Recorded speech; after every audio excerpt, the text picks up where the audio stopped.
Sans détour, avec le CIDEV, service public des énergies vendéennes, agit en faveur de l'électromobilité.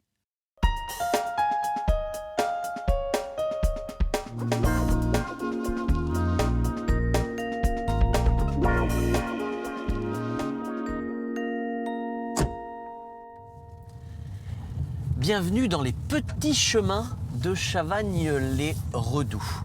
Vous écoutez le silence? Ben oui, on est dans une voiture électrique. Pendant les prochaines semaines, on va faire du développement durable, un atout maître de cette émission Sans détour. Fallait bien que ça arrive à force d'être chaque semaine dans un véhicule différent. Et bien aujourd'hui, on teste des véhicules silencieux et écolos. Et puis on teste surtout une assiette Michelin avec Christophe Tellier, puisque c'est le chef du restaurant La Table à La Roche-sur-Yon. Christophe, vous le connaissez, puisqu'il intervient, elle a de la chance Adèle, dans la grande émission, avec donc Adèle Fugère.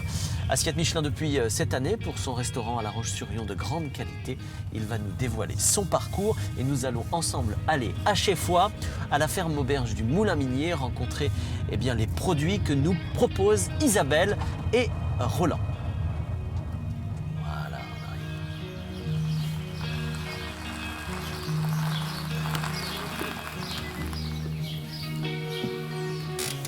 Bonjour Christophe. Bonjour Hervé. Et je vous ai fait quitter La Roche-sur-Yon. Je vous ai emmené à l'autre bout du monde.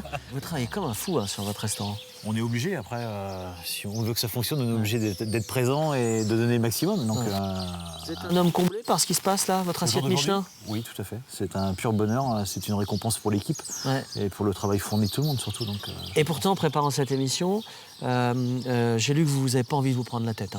Non. C'est une vraie reconnaissance, mais attention.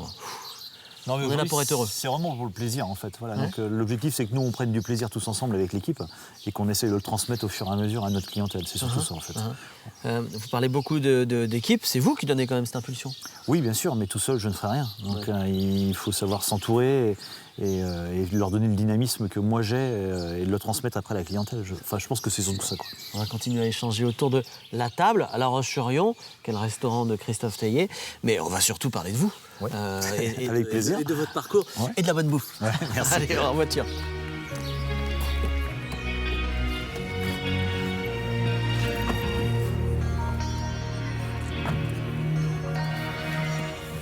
So close, no matter how far. Couldn't be much more from the heart. On a moins l'habitude quand même.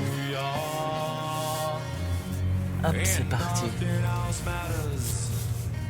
D'ailleurs, je sais pas si l'appellation, quand je dis et de la bonne bouffe, ça vous va. Bonne bouffe, c'est peu. Ouais, c'est pas spécialement ça, mais après voilà, c'est. pas ce qu'il y a Si, ça plus, fait partie de la. Enfin moi j'ai appelé ça la table aussi, c'est pour des moments de convivialité autour d'une table de partage. Voilà, Alors, votre cuisine, elle est assez élaborée, mais elle reste populaire. Est-ce que je me trompe si je dis ça? Non, c'est un petit peu ma façon moi de travailler. J'essaye de travailler surtout un produit magique dès le départ à la sélection et de le transformer, mais sans le modifier. Et l'objectif, c'est aussi d'avoir le vrai goût du produit aujourd'hui. Et notre clientèle aujourd'hui est à la recherche de ça. Mais j'aime bien rester sur le classique en apportant juste une petite touche d'originalité en fait dans mes plats. Comment ça s'est révélé à vous, ce style de cuisine? Parce que comme vous avez fait le tour avec plein de chefs, etc., il y a un moment où vous dites ma pâte, c'est ça. Ouais, je pense que c'est au cours de mon parcours, au fur et à mesure que j'ai pu avancer, je me suis retrouvé à ma place au fur et à mesure en travaillant le vrai produit, en restant un peu dans le traditionnel et lui apportant juste un peu d'artifice au fur et à mesure. Mais je travaille toujours pour prendre du plaisir moi et leur donner, c'est surtout ça. Je pense que c'est vraiment mon maître mot personnel à moi. Prendre du plaisir. Ouais, c'est ça. Ça a toujours été le cas ou pas? Ça a toujours été le cas, toujours. Ouais. C'est quand même une chance, vous avez d'être heureux dans le travail en permanence, et de jamais avoir... Voilà, après on a un travail qui devient plus une passion en fait, donc un peu peut-être comme tous ceux qui travaillent, mais nous le nôtre, on a une contrainte particulière par rapport à nos horaires et par rapport aussi au... Vous travaillez beaucoup. Par rapport aussi au matin. Oui, c'est ça. C'est quoi, c'est du 6h 7h du matin, minuit, oui, tout à fait. Ouais. Voilà. Mais après, voilà, c'est un moment de partage et... Enfin, moi, je vois ça comme ça, quoi. Ouais. Vous vous souvenez du premier plat préparé qui vous a donné envie vraiment de faire de la cuisine? Ou de la première personne, ça peut être l'un ou l'autre. C'est plutôt ma grand-mère qui, c'est la grand-mère. qui m'a... C'est souvent les grands-mères. qui travaillaient dans une ferme, voilà, ils avaient leur ferme, mes grands-parents, et j'allais passer beaucoup de temps avec eux. Et après, j'ai connu où on découpait la viande, on tuait le cochon, on faisait la fraissure, les boudins, les pâtés, et c'était des moments assez magiques. Et après, c'est vrai que ma grand-mère était quelqu'un qui avait compris que j'adorais ça et qui essayait de me transmettre pas mal de choses. Donc, Elle vous a transmis le bon produit d'abord ou le bon produit d'abord, et après elle avait ses petites pattes personnelles. Alors même s'il y a des recettes que j'ai toujours voulu réaliser et qu'elle réalisait, que j'ai jamais réussi, parce qu'elle avait, elle avait une crème dessert qui était assez exceptionnelle, et je l'ai fait maintes et maintes fois avec elle, et à chaque fois je la faisais tout seul, ça fonctionnait pas, quoi. Donc elle avait vraiment son coup de patte. Bon, c'est vrai qu'on avait les œufs qui arrivaient tout de suite des poules de la ferme, on avait le lait oui, tout à fait. On avait le lait qui était vraiment juste trait, donc oui, ça, le lait, je veux bien croire, mais l'œuf qui sort... Oui, tout à fait, ouais. On est vraiment sur un œuf hyper frais et avec un jaune qui va avoir plein d'onctuosité et qui va donner du goût, en fait. Vous avez une personnalité, j'ai envie de dire, c'est spontané, hein, un peu envahissante, parce que vous êtes en salle, beaucoup, oui, en même temps que dans la cuisine. Oui, j'aime bien un petit peu avoir mon œil un petit peu partout. La table, c'est ma deuxième affaire. Et voilà, dans ma première, j'avais pas cet œil dans la salle. Vous étiez osé ça. Oui, tout à fait. Oui, j'avais le jardin de l'humour. Oui, tout à fait. Et c'est vrai que j'avais pas cet œil en salle comme j'ai aujourd'hui. Aujourd'hui, à la table, on a fait une cuisine ouverte. Donc même quand je suis dans ma cuisine, j'arrive à avoir mon œil sur la salle. Ouais. Et puis aussi, on a une clientèle qui a évolué et aujourd'hui qui a besoin de partage. Donc je pense qu'il est important d'aller vers elle et d'aller partager avec elle pourquoi on a choisi ce produit, pourquoi on l'a travaillé dans ce sens-là. Pourquoi vous dites que la clientèle, elle a besoin de partage? Parce qu'avant, elle avait un plat qui arrivait sur la table, ça lui suffisait. Oui, aujourd'hui, elle a vraiment besoin de connaître le chef, etc. Mais je pense qu'aujourd'hui, il y a aussi l'effet médiatique qui a fait que notre métier a évolué. De cuisine partout. Voilà. Et puis après, il y a l'objet Internet où les gens sont un petit peu à l'affût de tout et ils connaissent un petit peu tout aussi. Ouais. Donc c'est plus comme il y a quelques années où on pouvait dire n'importe quoi si on voulait dans la salle. Les clients ne pouvaient pas le vérifier tout de suite. Ouais. Aujourd'hui, ils peuvent le vérifier automatiquement. Donc ils sont à la pointe aujourd'hui de tous les produits qu'on travaille et ils connaissent également les produits frais et de... Grosse pression, ouais. Oui, mais après, moi, je trouve que c'est normal aussi. Aujourd'hui, moi, je sais que j'ai rien à cacher. J'essaie de travailler vraiment le produit du moment actuel qui va avoir le maximum de saveur. Quel souvenir vous gardez des grands que vous avez côtoyés, le nôtre, on va dire des gens comme Monsieur Bocuse, oui. J'ai travaillé pour lui pendant 1 an quand j'étais aux États-Unis et c'était quelqu'un qui venait plus partager avec nous et c'était vraiment quelque chose de très agréable. Ouais. Il était dans le partage. C'était quelqu'un de très simple. Alors peut-être que ça m'a aussi inspiré à rester sur mes 2 pieds et de me dire qu'il fallait pas se prendre la tête et vraiment prendre du plaisir. Et c'était un monsieur qui transpirait ça en fait. Ouais. Et qui le transpire encore aujourd'hui, parce que il a quand même un certain âge, mais il est encore respecté par tout le monde. Il y a une part, alors vous êtes un artisan? Oui, tout à fait. Vous êtes maître restaurateur d'ailleurs. Oui, c'est ça, oui. Ouais. C'est une appellation. C'est un titre qui est donné en fait par l'État. Voilà, c'est décerné. On a des audits privés qui passent. Discret, tout à fait. Et après, ils l'annoncent souvent, ils viennent, ils mangent, et après, ils repartent et ils reviennent. Voilà. Donc après, c'est surtout pour une traçabilité de produits frais que l'on travaille et qu'on travaille vraiment dans l'établissement. Donc après, ils fouillent les factures. Moi, je sais quand ils sont venus, ils ont regardé 3 mois de facture. Ah oui. Voilà, ils ont regardé dans mes frigos. C'est pas le guide Michelin, c'est qui quand il vient. Non, mais le guide Michelin, lorsqu'il est passé nous découvrir. Il a mangé, il s'est dévoilé juste vraiment lorsqu'il avait payé. Et après, il est venu nous voir travailler dans la cuisine pendant au moins 10 minutes. Il a regardé dans les frigos. Et après, j'ai eu une discussion avec lui. Mais après, voilà, de cette discussion, il n'en a rien sorti. Voilà, j'ai juste demandé. Et alors, c'est là où vous avez peut-être eu un petit coup de stress. Non, parce que après, c'était un plaisir de pouvoir rentrer dans le Michelin. Maintenant, on va dire, l'assiette Michelin, c'est la place où nous, on doit se mettre. Et c'est très bien, on est dedans. Oui, voilà, je ne cherche pas au-dessus. Alors, je disais, vous êtes artisan. Quelle est la part de l'artiste ?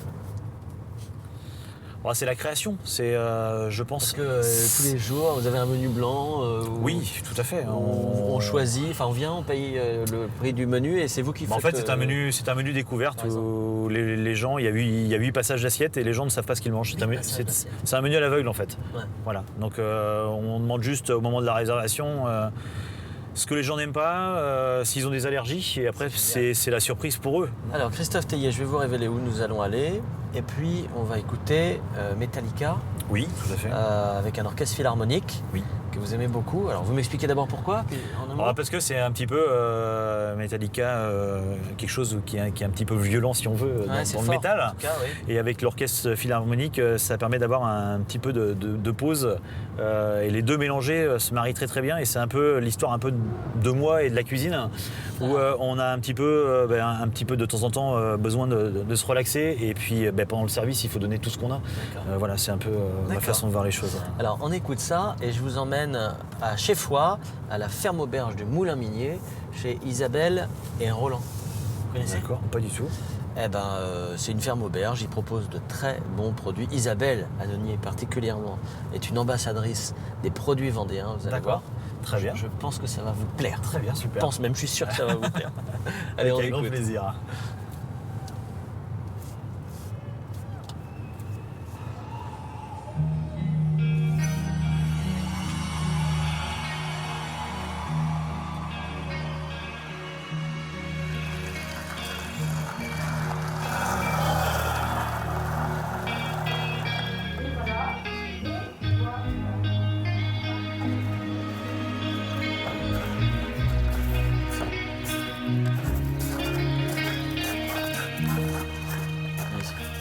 Merci.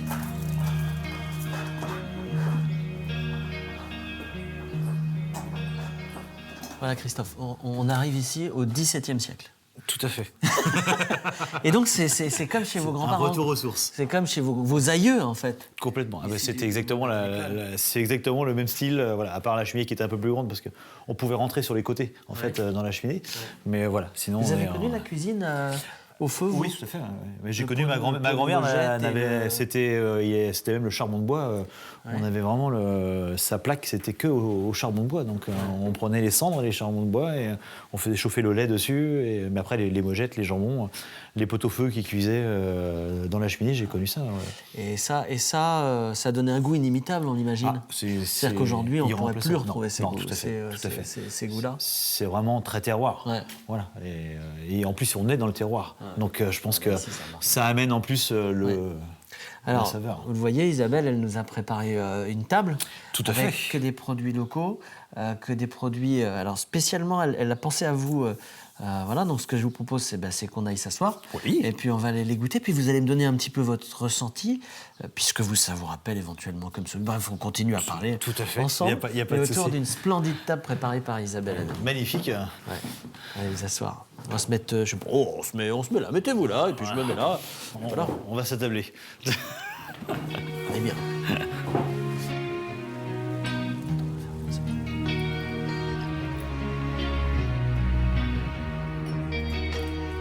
Alors Christophe, avant de commencer, je vais vous faire l'article de l'ensemble des produits.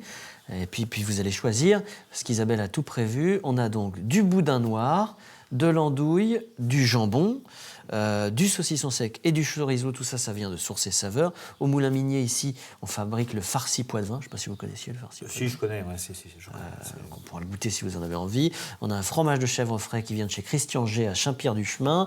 On a... Non, c'est le fromage de chèvre qui vient de Christian G. Le fromage frais vient de chez Alétru, Saint-Martin-là. Ouais. Et puis on a des fraises qui viennent de Christian Bretomé. C'est à La Roche-sur-Yon. Tout à fait. Voilà. Ouais. J'ai pas tout appris par cœur, j'avais demandé une petite fiche pour éviter de me faire connaître. Qu'est-ce qui vous fait envie spontanément dans les produits qui sont là ? Là, il y a le chorizo qui me fait envie parce que je suis un adepte du chorizo et je mélange énormément le chorizo avec tous mes plats. Ouais. Voilà, je suis assez poisson et chorizo parce que c'est un produit qui amène un peu de peps sur certaines choses et surtout avec les produits de la mer, ça se marie très très bien. Ouais. Voilà, j'aime bien ce mélange. Saint-Jacques au chorizo, je pense que ça doit tout à fait, ça se fait énormément. Ça se fait bien. Voilà, tout à fait. Goûtez-là, on va le goûter, on va en prendre un petit morceau, regardez. Parce qu'en plus, il est vraiment maison. Magnifique et. Il est très bon. Surtout, il a une forme bien particulière. Il a une forme particulière et il n'est pas trop fort. Et il n'est pas trop fort. Voilà, donc ça reste en bouche, mais ça amène de la puissance sans couper quelque chose en fait. Vous êtes un homme qui, alors puisque le chorizo c'est plutôt quelque chose d'espagnol, Vous aimez les mélanges de saveurs nord-sud, Oui, sucré-salé, beaucoup, etc. Je travaille beaucoup, je mélange beaucoup des produits de la terre et de la mer. Je suis quelqu'un Ah oui. qui mélange énormément ces produits-là. Ça peut être l'andouille avec du cabillaud. Ça peut, je fais les escargots de la Maison Royer aussi, avec qui je travaille beaucoup. Et on mélange également, je travaille l'andouille vendéenne également qui est avec ça. Ça, vous m'avez dit quand on est arrivé. Oh là là. Ouais, et ça a l'air carrément magique. Je vais vous laisser. on a- C'est vous qui faites ça. On a rarement l'habitude aujourd'hui de trouver... C'est un brie vendéen, en fait. vendéen, ouais, tout à fait. Donc, ça, c'est ce qui vient de chez Christian Jay. Je n'allais pas me tromper entre le brie et je voudrais pas, parce que je ne faut pas commettre d'impair dans ces cas-là.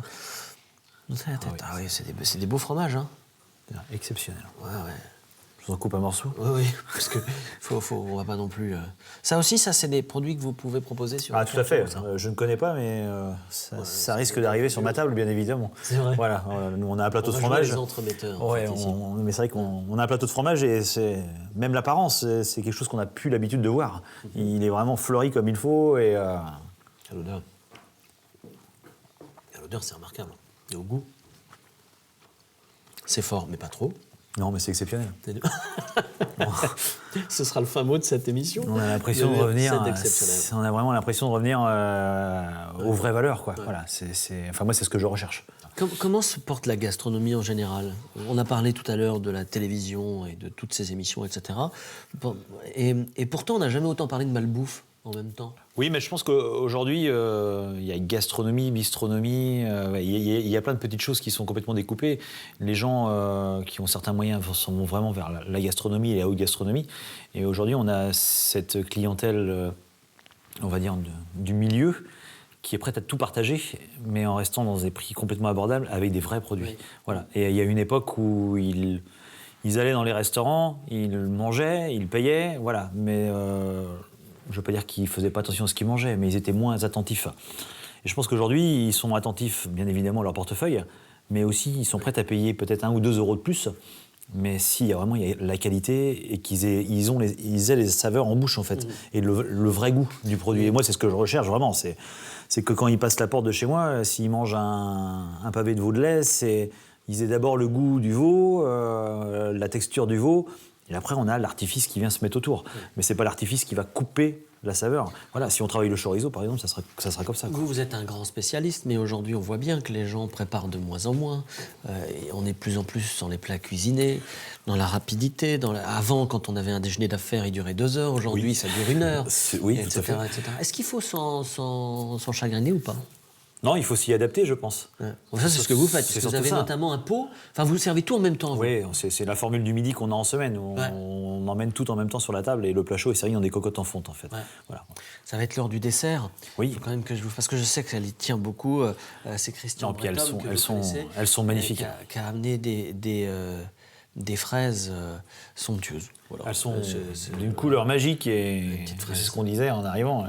Elles ont cette petite fleur qui est encore autour, Je sais pas si je le montre comme ça, si on le voit bien. qui n'existe plus C'est aujourd'hui. hallucinant. Donc la petite fleur autour, elle est là. Comme ça, regardez. Et le goût? Ah, c'est somptueux. Hein. Il n'y a pas besoin de sucre, hein. Ah, ouais. C'est naturellement bon. À l'heure du dessert, où est-ce que vous vous voyez dans 10 ans? Vous continuez avec la table? Ou vous avez d'autres projets, d'autres envies? Pour l'instant, c'est au jour le jour. Ouais. Ouais, je ne suis pas quelqu'un qui me projette dans le futur comme ça. J'ai des idées dans ma tête, je n'ai pas atteint mon objectif personnel. Voilà, mais après, c'est par étapes et ça se fait ou ça se fait pas. J'ai plein d'idées dans la tête, maintenant, voilà. Ce qui est bien, c'est déjà d'avoir la table et de pouvoir profiter, de pouvoir donner du plaisir. Et moi, de faire des essais pour peut-être l'avenir sur certaines choses. D'accord. Mais il y aura sûrement une autre étape après la table, enfin je l'espère en tout cas. Voilà, c'est un de mes objectifs. Voilà. Bon. Merci en tout cas d'être venu jusqu'ici. Grand merci à Isabelle et à Roland qui nous accueillent ici avec cette table Exceptionnel. somptueuse quand même, exceptionnelle. On peut le dire, exceptionnel. C'est le mot. D'habitude, je ramène les gens en voiture, mais je crois qu'on va tarder aujourd'hui. Allez, à la semaine prochaine. Salut. Au revoir.